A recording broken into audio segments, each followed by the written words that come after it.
어제 오전 10시 68세 김술예 씨가 은행 상담실에서 주택연금 설명을 듣고 있었습니다. 상담사가 매달 받을 수 있는 금액을 계산해 주었습니다. 150만 원이었습니다. 국민연금과 합치면 월 200만 원입니다. 생활하기에 충분했습니다. 김 씨는 마음이 흔들렸습니다. 하지만 바로 그때 옆에 앉아있던 딸이 물었습니다. 엄마가 돌아가시면 집은 어떻게 되나요? 우리는 집을 잃게 되나요? 상담사의 대답을 듣는 순간 김 씨 모녀의 표정이 완전히 달라졌습니다. 도대체 무슨 대답이었을까요?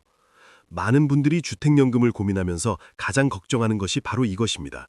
내가 죽으면 자식들이 집을 잃는 것 아니냐는 걱정입니다. 평생 살던 집을 자식들에게 물려주지 못한다는 죄책감에 주택연금을 포기합니다.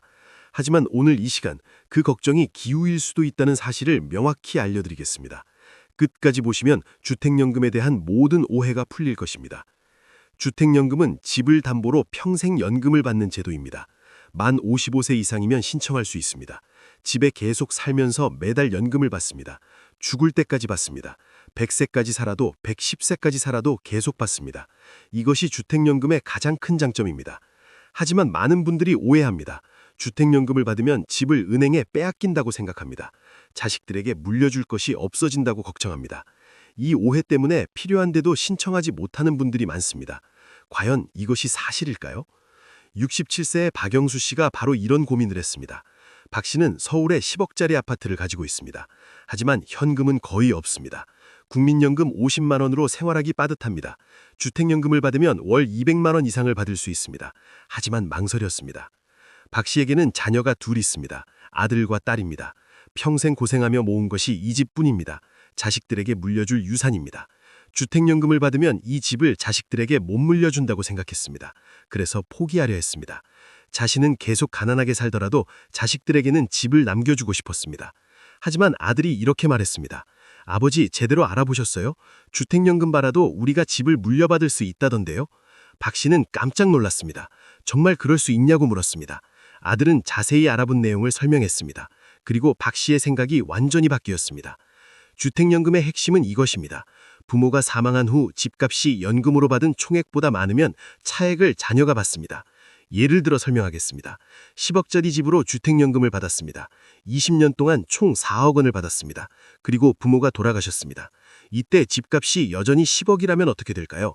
4억을 갚고 남은 6억은 자녀에게 돌아갑니다. 자녀는 두 가지 선택을 할 수 있습니다. 6억을 받고 집을 포기하거나 4억을 갚고 집을 소유하거나 둘 중 하나입니다. 만약 집값이 올라서 15억이 되었다면 어떻게 될까요? 4억을 갚고 남은 11억을 자녀가 받습니다. 집값이 오르면 자녀가 더 많이 받는 것입니다. 이것이 주택연금의 놀라운 점입니다. 그렇다면 반대의 경우는 어떨까요? 집값이 떨어지거나 너무 오래 살아서 받은 금액이 집값보다 많아지면 어떻게 될까요? 많은 분들이 이것을 걱정합니다. 자녀가 빚을 떠안게 되는 것 아니냐고 생각합니다. 70세의 이순자 씨가 바로 이것을 걱정했습니다. 이 씨는 주택연금을 받고 싶었습니다. 하지만 두려웠습니다. 자기가 100세까지 산다면 어떻게 될까요? 받은 연금이 집값을 넘어설 수도 있습니다. 그러면 딸이 빚을 갚아야 하는 것 아닐까요? 이 생각에 잠을 이루지 못했습니다. 하지만 이것이 바로 오해입니다. 주택연금의 가장 중요한 특징이 바로 이것입니다. 받은 연금이 집값보다 많아도 자녀에게 청구하지 않습니다. 국가가 보증합니다. 한국주택금융공사가 책임집니다. 자녀는 1원도 갚을 필요가 없습니다. 이것을 비소급 보증이라고 합니다. 부모가 받은 연금이 집값을 초과해도 그 차액을 자녀에게 청구하지 않는다는 뜻입니다. 이것이 주택연금의 핵심입니다. 부모는 안심하고 오래 살 수 있으며 자녀는 빚 걱정이 없습니다. 67세의 최영수 씨가 이 사실을 알고 주택연금에 가입했습니다. 최 씨는 8억짜리 아파트로 매달 130만 원을 받고 있습니다. 1년이면 1,560만 원입니다. 20년이면 3억 1,200만 원입니다. 만약 최 씨가 30년을 산다면 4억 6,800만 원을 받게 됩니다. 집값이 여전히 8억이라면 3억 1,200만 원 정도가 남습니다. 자녀가 이것을 받습니다. 하지만 만약 집값이 4억으로 떨어졌다면 어떻게 될까요? 받은 금액이 집값보다 6,800만 원 많습니다. 이 경우 자녀는 한 푼도 갚지 않습니다. 국가가 보증하기 때문입니다. 최 씨는 이 제도 덕분에 마음 편히 살고 있습니다. 오래 살아도 걱정 없습니다. 자녀에게 빚을 남기지 않습니다. 집값이 떨어져도 괜찮습니다. 자녀가 손해볼 일이 없습니다. 안심하고 노후를 즐기고 있습니다. 그렇다면 배우자는 어떻게 될까요? 이것도 많이 궁금해하시는 부분입니다. 주택연금을 받던 사람이 사망하면 배우자도 쫓겨나는 것 아니냐고 걱정합니다. 하지만 이것도 오해입니다. 72세의 한명희 씨 부부가 주택연금을 받고 있습니다. 남편 명의로 가입했습니다. 매달 150만 원을 받습니다. 1년 전 남편이 갑자기 세상을 떠났습니다. 한 씨는 불안했습니다. 이제 집에서 나가야 하나 걱정했습니다. 하지만 걱정할 필요가 없었습니다. 배우자는 평생 거주할 수 있습니다. 연금도 계속 받습니다. 남편이 받던 금액 그대로 받습니다. 한 씨는 여전히 그 집에서 살고 있습니다. 매달 150만 원을 받으며 생활합니다. 남편이 없어 외롭지만 경제적으로는 안정되어 있습니다. 배우자가 사망한 후에야 정산이 이뤄집니다. 그때 집값과 받은 연금을 비교합니다. 집값이 더 많으면 차액을 자녀가 받습니다. 받은 연금이 더 많으면 자녀는 빚을 갚지 않습니다. 배우자의 거주권과 생활권을 완벽하게 보장하는 제도입니다. 최근 제도가 더 좋아졌습니다. 예전에는 부부 중 한 명만 신청할 수 있었습니다. 하지만 이제는 부부 공동 명의로 가입할 수 있습니다. 이렇게 하면 연금을 더 많이 받을 수 있습니다. 부부가 모두 생존해 있을 때 기준이기 때문입니다. 68세의 김철수 씨 부부가 공동 명의로 가입했습니다. 남편 단독으로 가입하면 140만 원을 받습니다. 하지만 부부 공동으로 가입하니 160만 원을 받게 되었습니다. 한 달에 20만 원 더 받는 것입니다. 1년이면 240만 원 차이입니다. 부부 공동가입에 또 다른 장점이 있습니다. 한 면이 사망해도 연금이 줄어들지 않습니다. 남은 배우자가 같은 금액을 계속 받습니다. 안정성이 더 높아진 것입니다. 김 씨 부부는 매우 만족하고 있습니다. 주택연금에는 또 다른 옵션도 있습니다. 인출 한도 설정형입니다. 이것은 필요할 때 큰 돈을 빼서 쓸 수 있는 제도입니다. 매달 받는 연금 외에 목돈이 필요할 때 사용합니다. 70세의 조영희 씨가 이 옵션을 선택했습니다. 조 씨는 매달 100만 원씩 받습니다. 그런데 작년에 수술이 필요했습니다. 수술비가 3천만 원이었습니다. 당장 돈이 없었습니다. 이때 인출 한도에서 3천만 원을 빼서 썼습니다. 물론 이자가 붙습니다. 하지만 급한 상황을 넘길 수 있었습니다. 생명을 구한 것입니다. 나중에 집을 정산할 때 이 금액도 포함됩니다. 하지만 조 씨는 후회하지 않습니다. 건강을 되찾았으니 그것으로 충분합니다. 주택연금의 장점도 있습니다. 세금 혜택입니다. 주택연금으로 받는 돈은 소득으로 잡히지 않습니다. 건강보험료가 오르지 않습니다. 기초연금을 받는데도 영향을 주지 않습니다. 순수하게 생활비로 쓸 수 있는 돈입니다. 67세의 정말순 씨가 이 혜택을 톡톡히 보고 있습니다. 정 씨는 기초연금을 받습니다. 주택연금도 받습니다. 두 가지를 합치면 월 200만 원이 넘습니다. 만약 주택연금이 소득으로 잡혔다면 기초연금을 못 받았을 것입니다. 하지만 둘 다 받을 수 있습니다. 건강보험료도 오르지 않았습니다. 예전이나 지금이나 같은 금액을 냅니다. 주택연금이 소득으로 인정되지 않기 때문입니다. 실질적으로 받는 돈이 늘어난 효과입니다. 정 씨는 주택연금을 선택한 것이 최고의 결정이었다고 말합니다.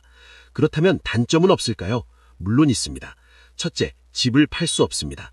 주택연금을 받는 동안에는 집을 처분할 수 없습니다. 이사를 가고 싶어도 못 갑니다. 평생 그 집에서 살아야 합니다. 둘째, 이자가 붙습니다. 주택연금은 대출의 일종입니다. 매달 받는 돈에 이자가 붙습니다. 시간이 갈수록 빚이 늘어납니다. 오래 살수록 받은 총액이 커집니다. 집값보다 많아질 수도 있습니다. 셋째, 자녀에게 물려줄 자산이 줄어들거나 없어질 수 있습니다. 집값이 오르지 않으면 자녀가 받을 돈이 적습니다. 집값이 떨어지거나 너무 오래 살면 자녀가 받을 것이 없을 수도 있습니다. 하지만 이런 단점에도 불구하고 주택연금은 좋은 선택입니다. 특히 현금이 부족한 어르신들에게는 생명줄 같은 제도입니다. 집은 있는데 돈이 없는 하우스푸어에게 최적의 해결책입니다. 가장 중요한 것은 자녀들과의 대화입니다. 주택연금 가입 전에 자녀들과 충분히 상의해야 합니다. 부모의 편안한 노후가 우선인지 자녀에게 집을 물려주는 것이 우선인지 함께 결정해야 합니다. 68세의 강민수 씨가 자녀들과 가족회의를 했습니다. 아들, 딸을 모두 불러 솔직하게 이야기했습니다. 주택연금을 받고 싶은데 너희들 생각은 어떠냐고 물었습니다. 자녀들은 한 목소리로 찬성했습니다. 아버지, 어머니가 편하게 사시는 것이 최우선이라고 말했습니다. 집 물려받는 것보다 부모님이 건강하고 행복하게 사시는 것이 중요하다고 했습니다. 강 씨는 눈물을 흘렸습니다. 자녀들의 마음이 고마웠습니다. 그리고 주택연금에 가입했습니다. 지금 강 씨 부부는 매달 170만 원을 받으며 여유롭게 삽니다. 자녀들에게 손 벌리지 않습니다. 오히려 손주들에게 용돈을 줍니다. 가끔 외식도 하고 여행도 다닙니다. 주택연금이 선물한 황금노년입니다. 주택연금은 선택입니다. 반드시 해야 하는 것은 아닙니다. 현금이 충분하다면 필요 없습니다. 자녀에게 집을 물려주는 것이 절대적 가치라면 하지 않아도 됩니다. 하지만 현금이 부족하고 노후가 불안하다면 진지하게 고려해 볼 만합니다. 중요한 것은 정확한 정보입니다. 오해와 편견으로 좋은 제도를 포기하면 안 됩니다. 주택연금은 자녀에게 빚을 남기지 않습니다. 배우자의 거주권을 보장합니다. 평생 연금을 받을 수 있습니다. 이 사실을 정확히 아시기 바랍니다. 상담은 무료입니다. 한국주택금융공사에 전화하거나 방문하면 자세히 설명해 줍니다. 본인의 집으로 얼마를 받을 수 있는지 계산해 줍니다. 상담받았다고 반드시 가입해야 하는 것도 아닙니다. 알아보기만 해도 됩니다. 여러 옵션을 비교해 보십시오. 종신형, 확정기간형, 인출한도형 등 여러 가지가 있습니다. 본인의 상황에 맞는 것을 선택하면 됩니다. 전문가와 충분히 상담하십시오. 주택연금은 노후 빈곤을 해결하는 훌륭한 도구입니다. 집이라는 자산을 현금 흐름으로 바꿔줍니다. 죽은 자산을 살아있는 자산으로 만듭니다. 현명하게 활용하면 풍요로운 노년을 보낼 수 있습니다. 오늘 이 영상이 주택연금에 대한 오해를 풀고 올바른 결정을 내리는 데 도움이 되었기를 바랍니다. 궁금한 점이 있으시면 댓글로 남겨주십시오. 성심껏 답변드리겠습니다. 이 정보가 유익했다면 구독과 좋아요 부탁드립니다. 앞으로도 시니어 여러분의 안정적이고 행복한 노후를 위한 실질적인 정보를 계속 전해드리겠습니다.